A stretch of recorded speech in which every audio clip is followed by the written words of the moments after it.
Okay. Zayn, welcome to Call Her Daddy. Hey.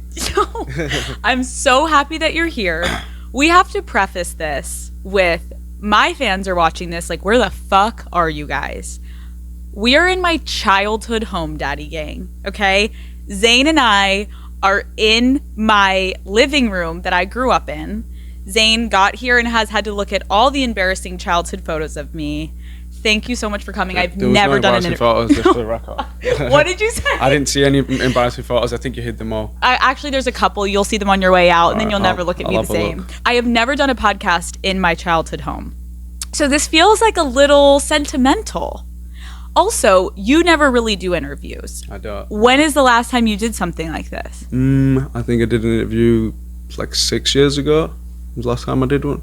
So we're kind of like popping the cherry back off. I think so, yeah. You're getting something like that. Yeah. So you're living in Pennsylvania, and I obviously grew up here. I loved it growing up. It's very family oriented, very suburban. Yeah. But I'm curious to know, like, of all the trendy spots that you could have picked, why Pennsylvania? Yeah, it's interesting. A lot of people ask me that, like, they always think it's super random that I live out here.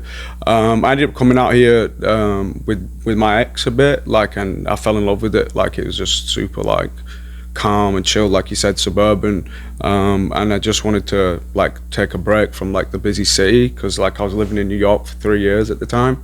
And it just got a bit overwhelming, you know, like, going out of your door to like just craziness all the time. So I just wanted a bit more like of a surrounding that like I'm used to, like where I grew up in Bradford, like in the UK. It's a lot more this kind of pace and vibe. So I feel like I just fit in better around here than I do in the trendy spots as it were.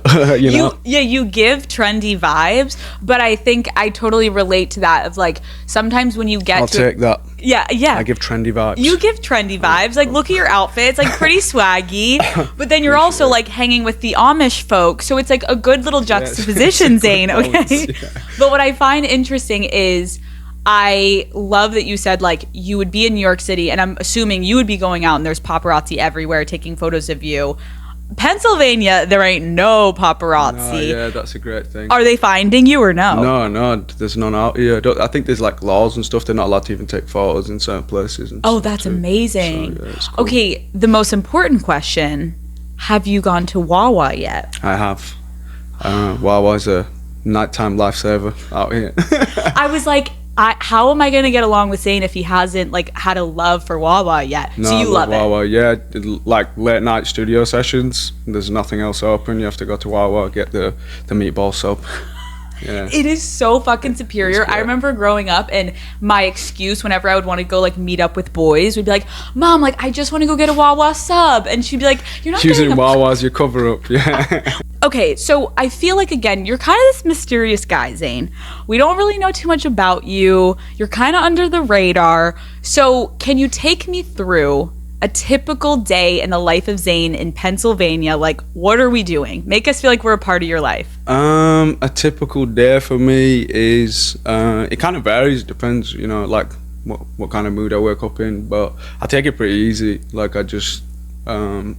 either now, because obviously I've got my daughter, like 50% of the time it's a balance between the two things. But when I'm by myself, a typical day is I'll probably wake up around like midday, have a shower, eat some food, and then like figure out if I'm gonna go to the studio and do some writing, because I've been in like writing mode for a long time, just like working on my records and stuff. So just getting into the studio pretty much, and then I'll be there like all day until I got to sleep. Then you're going to Wawa. And then I go to Wawa, yeah, course, that's it, yeah. And stop off for a sandwich. Are you someone that likes to be alone?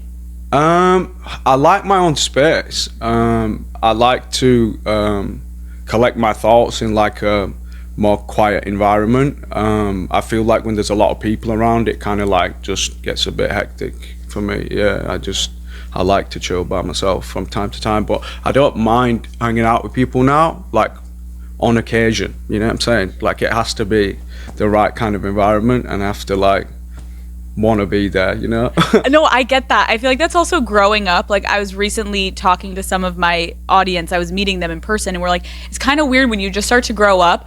You just get more specific with who you want to spend your time with. I think that's a healthy thing. Obviously, you're on a even bigger stage because you were around millions of people in stadiums and tours and everything. But I also think that's kind of relatable of like, you know what, sometimes I want to be alone, and then I'll still hang with people, but like, you got to be good company. Yeah, I've always thought like it would be, you know, a pretty normal reaction to feel that way around so many people. I think anybody who was like overwhelmed in that manner would feel, you know, a certain type of way about it. But I'm definitely learning to manage it a lot better. Like as I'm getting older, like it's more of a choice, you know, rather than a hindrance. It's not like I can't do that. It's like I'd rather prefer not to. Yeah, that makes sense. I own it a bit more. Yeah. You obviously love music, but can you share with us, like, what are some of your other hobbies? What are you passionate about? What's other than music?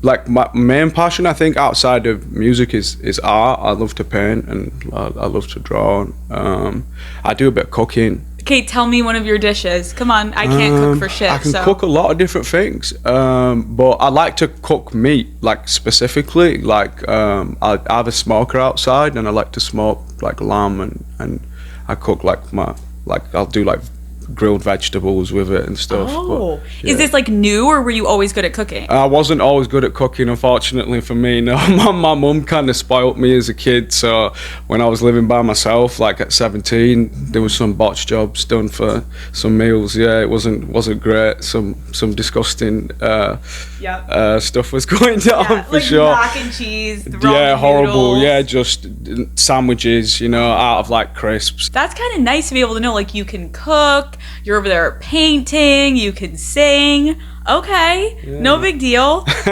Don't keep bragging over there. Wow, making us all look bad.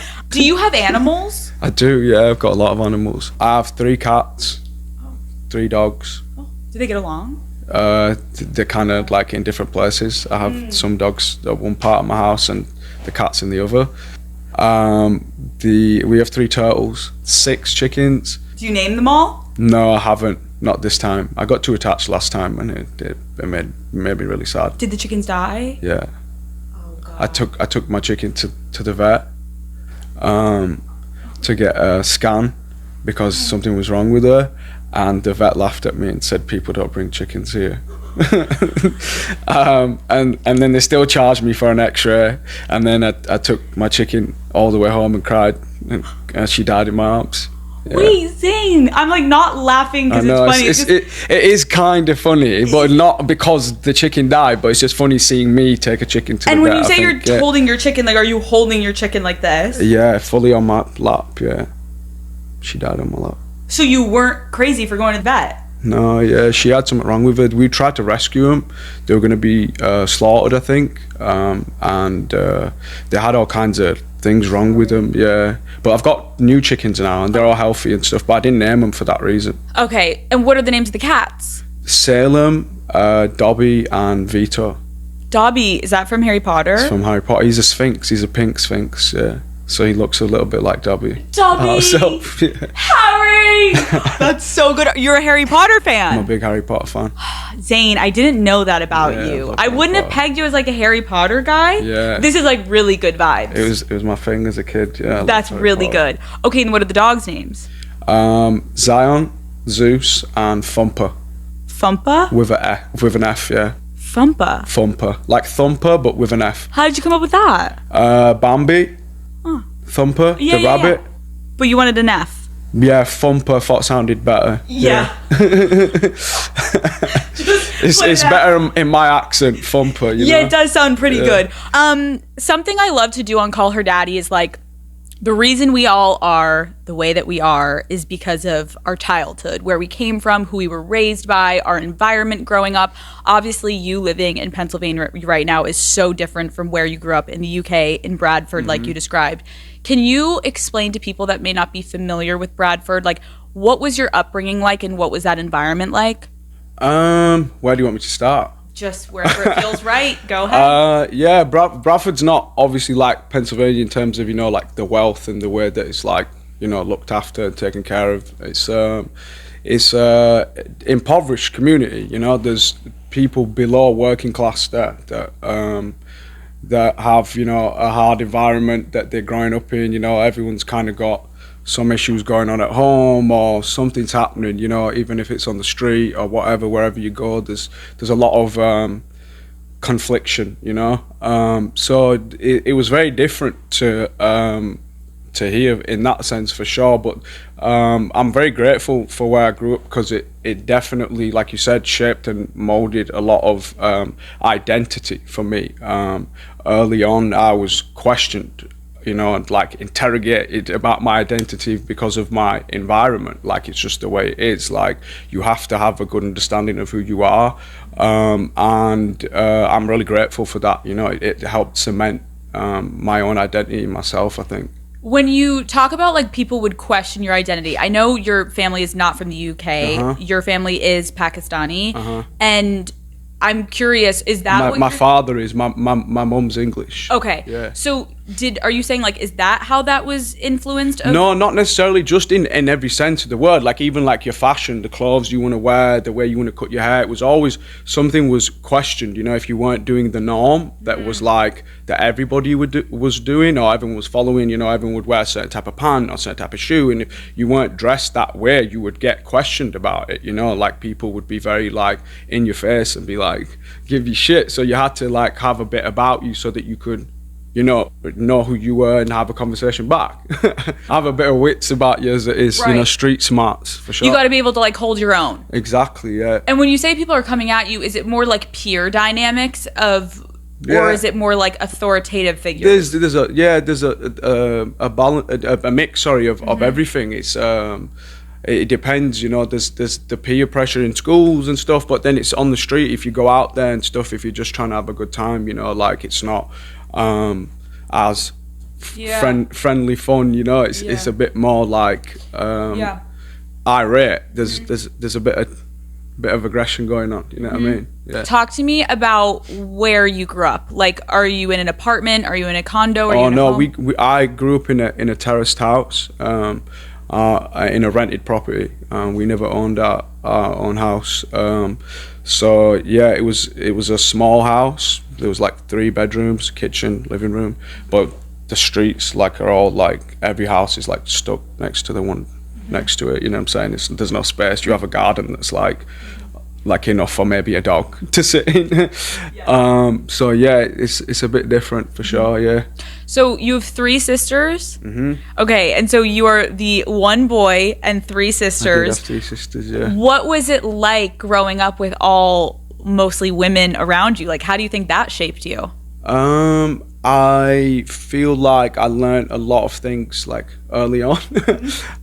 My sisters are very opinionated, you know. They're very strong characters, and yeah, I love them. They're great. They were a lot of fun. Yeah, it was always entertaining in our house, for sure. I really love when I meet a guy and you can just tell that he has sisters, because you can just tell the way they move around women. You guys learned what a fucking tampon is earlier. I had to go to the store and buy them. Wow. So you were like really supporting that time of the month. Yeah. Terrified. Yeah. But supportive. For sure, yeah. Okay. Were you reluctant to go to the store and buy Definitely these things? not. It was just kind of weird, like when the shopkeeper would ask me like why I was buying them, and I'm like, obviously I'm not buying them for myself, you know, like, do you have to ask me that? Like, just let me buy this. You wouldn't stick like a couple extra like snacks around it. You're just like, tampons. Oh, yeah. We didn't have money for extra snacks. It was just needs to a mean, yeah. Zayn's like, I'll take the supers. These bitches are on it. Sorry, the other way around. But yeah, exactly. It was always an awkward conversation, but yeah, I didn't mind it. I respect it. I really do. do. That for your sisters. Okay, to people obviously that weren't there in your childhood, how would you describe your personality as a kid?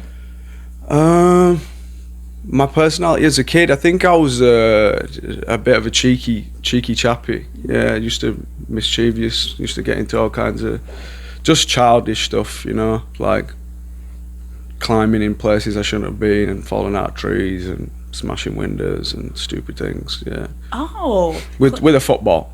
accidentally, of course, you know. Right, for sure. Yeah. So you were getting in trouble a little bit. Just like childish stuff though, you know, nothing too serious. Yeah, like climbing trees. Exactly, yeah, exciting shit. Okay, so you were kind of just like doing your thing as a kid, but I also think the way that you're describing the environment that you grew up, was there a way that you could have gone down the wrong path easily because of that environment? It was easy to get wrapped up in the wrong crowd. Oh, definitely, yeah. I think there was always an opportunity to go and do something that, you know, would have got you in like serious trouble.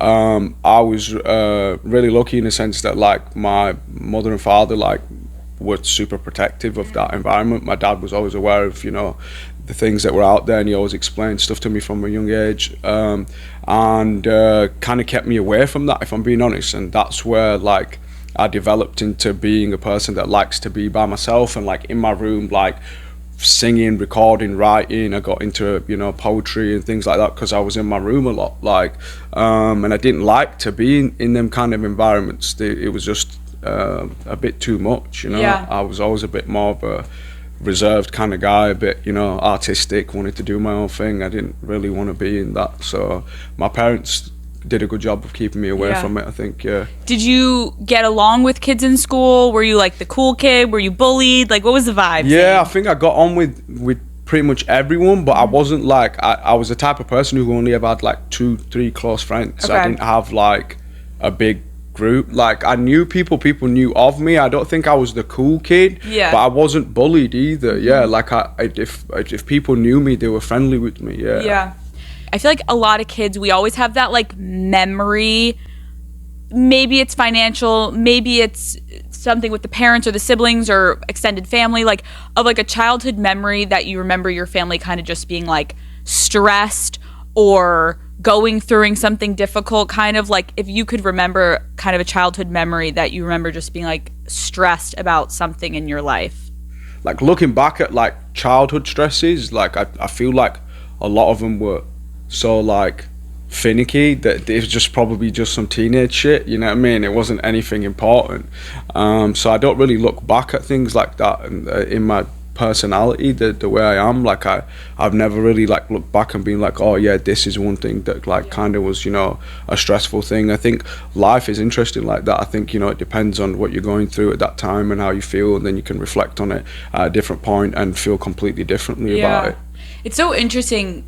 I have a lot of respect even for you answering it like that, because I know that you've been open about like at one point your family being on food stamps, and I feel like a lot of people would sit here and that may have been the answer, right? That would have been like, well, fuck, like I didn't know where my next meal was. And you're like, oh, you know, maybe it was childish shit, like no big deal. And it's like, that's interesting if you and obviously there was some serious things like that for sure too, but I don't look back at it in terms of a negative light, you know. It all helped to like shape and mold who I am and make me grateful for the things that I have now, you know. So we are here because you can sing. When did you first realize you were passionate about singing and you could sing? I think I was about 11, 12. I'd sung a little bit before, like I'd done a bit in like school choir and stuff.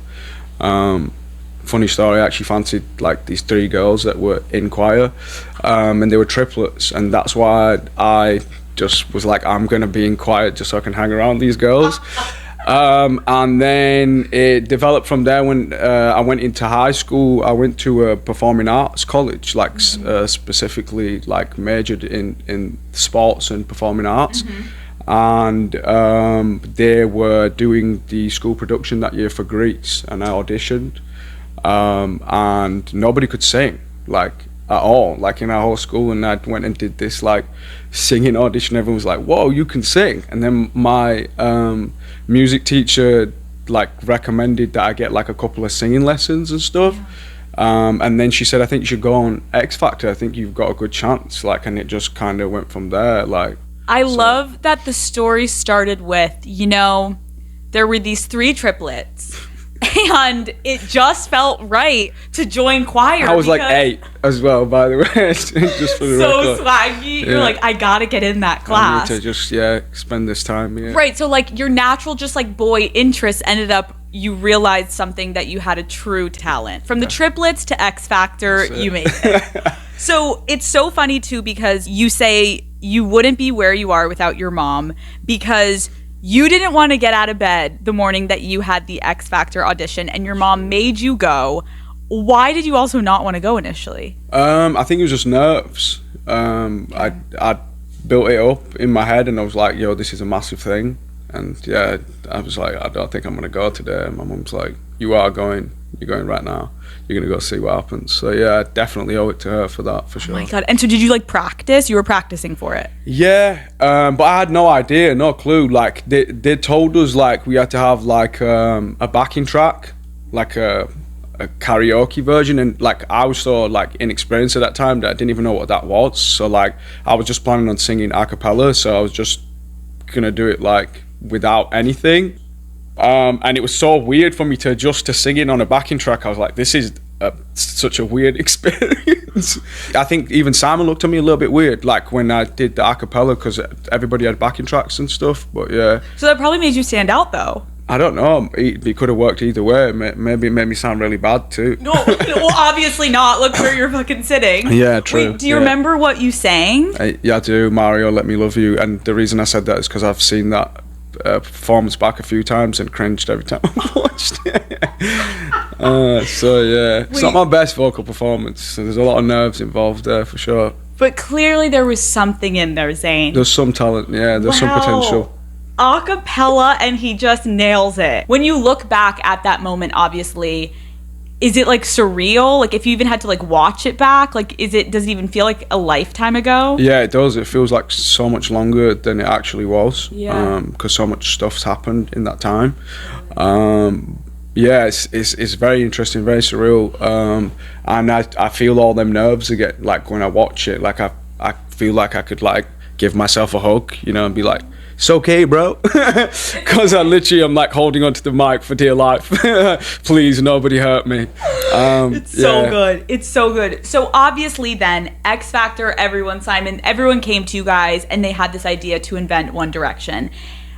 And then I think I don't even know, like, did you even meet anyone before they put you guys together? Yeah, we knew each other like just from around. Okay. Because we were like a similar age and stuff, so naturally you speak to people who were like a similar age to you around there and stuff. And we were at boot camp together, and I met Harry on my audition day because we both auditioned in Manchester, and we were literally sat next to each other in the audition. Oh, so it was like fucking meant to be. He was sat right next to me, we spoke, and I went in and did like a producing audition round, and then he went in straight after me. And we spoke a little bit there, yeah. So you weren't complete strangers. That's good to know. Because I didn't know if they like just threw you all together and then you were like, hey, it's edited very well, obviously. You know, you don't see all behind the scenes and stuff. But yeah, you spend a lot of time with the contestants. Okay, got it. Once you started, obviously, One Direction and you joined One Direction, like, how quickly did your actual life change? Was it overnight immediate or was it a little bit gradual? It was kind of strange. The like visual evidence of life changing, like people being outside of the studio and stuff, was like when we were on the live shows, we started to get like a fan base and an audience, and you could see that people were paying interest in us. So yeah, from that point on, like it was kind of a bit crazy. Like, what were you even able to comprehend it? Not really. I don't think I comprehended it at all. Like, I think it's just a rush, you know. It was like just fun, and then the repetitive fun over and over again eventually is going to take its toll, you know what I mean? So then you look at it a certain way when you're in that, and like it feels overbearing. Now I look back at it like it was a rush, you know. It was fun. It was something that was amazing. Like, so of course I wasn't going to understand it. It's not something I expected in my life, but it was definitely fun for sure. Yeah. Because it is so interesting. I think people forget, like, you were 17 at the time. Yeah, 17, yeah. Like, my brother lived in this house at 17 and was, like, picking his nose and going to Wawa and, like, trying to fucking get girls to pay attention to him. And you are, like, all of a sudden overnight become one of the biggest stars in the world. Can you help us, commoners over here, Zayn? Commoners. Can you help us understand, like, what skyrocketing to that level of fame can do to you as an individual when you're like by yourself at night, laying in bed, trying to understand like what is happening to you in your life? Yeah, you can definitely get into, you know, deep places of thought if you really reflect on it in that kind of manner. To be honest with you, I don't think I was even like intellectually capable to do that at that age, you know. Like, I think it's took time for me to process them things. I think I've had to like process it with an older mind and look at it backwards and be like, yo, this was why this happened, and this is what happened, and you know, we took off at this point, and this interview made this happen, and then this song made this happen, and just decipher it, you know, as like facts rather than like in an emotional manner, because emotion like just seems to just blur things, you know. Right. So I try not to think about them things on that kind of level, like, oh, I'm super famous. Like, I just make music, you know. I love singing, and people seem to have an interest in it. Yeah, so, yeah, a little bit, just a little bit. No, I almost get what you're saying. Like, you kind of have to black it out and just be present, because if you stop to think about all of it, then it's all gonna come exactly. Yeah, and that's how I deal with it. I don't black it out so much, but I just don't overthink. You know. It works for me that way, I think. Yeah, you just almost have to stay present, because it's like, what else in are you the gonna moment? do? Yeah, just enjoy it, and then like in, you know, 10 years time, you can look back and be like, this is what happened. Right. Yeah. Like, now you can look at it in hindsight and be like, if you have 10 years time, but you right, know, right, if right. you have that luxury. Yeah, but you've had time probably now to be like, whoa, in your quiet moments now in life where you can actually sit and dissect things that at 17, 18 years old, again, like you said, I was just having fun. I was just going with it. And also, it's not like you were just on this solo tour. Like, you were a part of something. So that also probably affected of like, be a good team player. Like, go with the flow. Like, do what you got to do. Obviously, your guys' fans are insane. They're obsessed. They're still obsessed. They're everywhere. They love you guys. Can you share any like memorable fan moments that you remember to this day that have stuck with you, of just like anything that happened that you're like, damn? I've probably said this a lot of times, but honestly, it was one of the craziest and most bizarre moments ever. I remember coming out of the studio once in Sweden when we were recording What Makes You Beautiful, and this is before even we dropped our first single, and there was like a row of like maybe 5-6 bins, like trash cans, like outside of the studio. And I came out, and like every single one of the trash cans opens, and there's like 3 people inside of each trash can. How did I not know? And they tried to like grab me, and it was a very memorable moment. That was for sure. Yeah, I think I had a mini heart attack. Humans popped out from garbage cans and tried to grab you. Yeah, it's like a fucking video game. Yeah, it was. And, like, swallow you into the fucking into the trash. What? Yeah, it's funny, man. Oh wow. Do you think that in any way? That's dedication, though, right? Like, to get into a trash can, like. Zayn, they were willing to get in the trash bucket for you. Okay, motherfucker, they are loyal. They are. Do you think that those kind of moments, though, not that we don't love the fans, we're obsessed, but like people being so obsessed with you, like, is there any lingering paranoia from people constantly staring at you and following you? No, not really. I don't have paranoia in that sense. No. That's good. You sleep well. Yeah, I do. I sleep in Pennsylvania. Yeah, I know. Look, it's raining. I can hear the crickets. Yeah. It's amazing. There's no crazy people out there.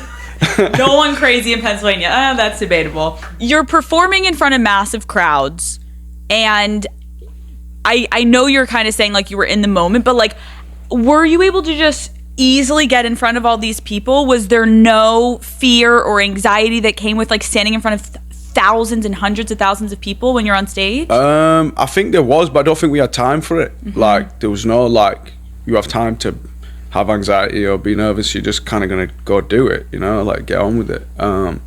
So yeah, I think we just got thrown into the deep end, and we kind of just had to swim, you know, like, and I feel like we did a good job, like in terms of like, you know, the keeping it together and making the music that we were meant to make. I think I got out at the right time. I think if it had done it any longer, it might have affected me a bit more, but I think we did the right amount, you know?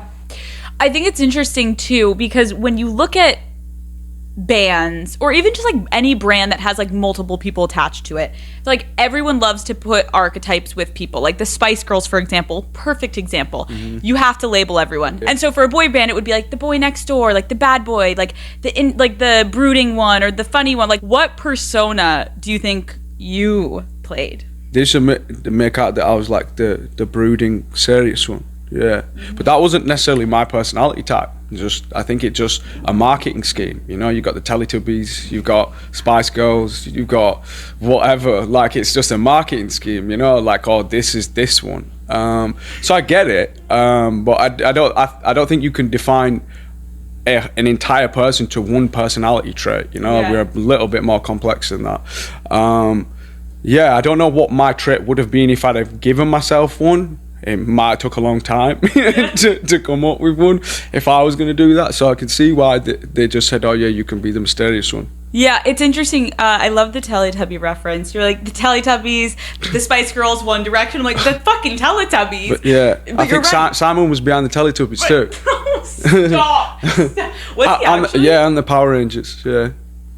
It's so fucking crazy. It's all coming full circle. He's got a marketing plan.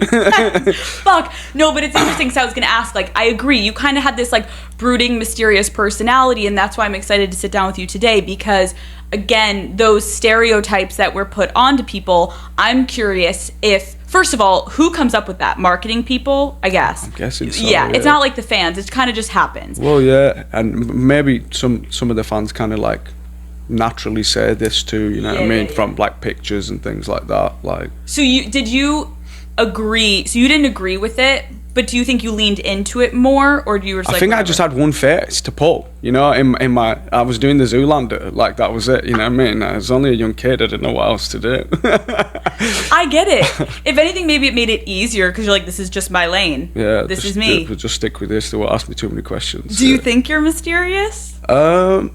Not really. I just like to just like chill, you know, like to be in the back a little bit. Yeah, I'm a bit more relaxed. I'm not like trying to like be in your face, you know. You're not trying to jump in front. Yeah, exactly. Okay, well now you're solo, so you got to jump in front, Zayn. Okay, we're gonna get there. Take the reins.